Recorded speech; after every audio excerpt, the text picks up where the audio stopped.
আমাদের নতুন সংসার উপলক্ষে আমার ছোট ভাইয়ের বউ মানে আমার কাজিনের বউ এত সুন্দর একটা গিফট পাঠিয়েছে। এটা দেখে আমি তো অনেক বেশি ইমোশনাল হয়ে গিয়েছি, কিন্তু আমি যেহেতু চাপা স্বভাবের মানুষ তাই ওইভাবে আসলে প্রকাশ করতে পারি না আমার অনুভূতি। ও ইয়া মনে হয় যে কিচেনের কথা আমার বুয়াকে আমার কথা দেখছিল না, আমি জানি না সংসারের গিফট। ওরা নতুন সংসার, আমার না পুরনো সংসার। আপু নতুন লাগাই গেছে না, নতুন সংসার আপু হেলে আপু দিচ্ছে।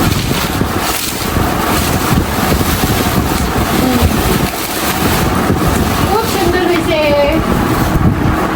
ও বড় মনে হয় না? ওটা মরি মরি।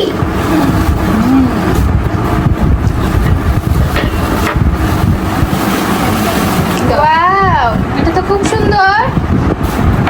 কিন্তু আমি নিয়ে নেবো, আবার বেতন হবে। কিচেনে দে। হ্যাঁ, তো হলুদ মরিচ রাখে। এই জিনিসটা কি?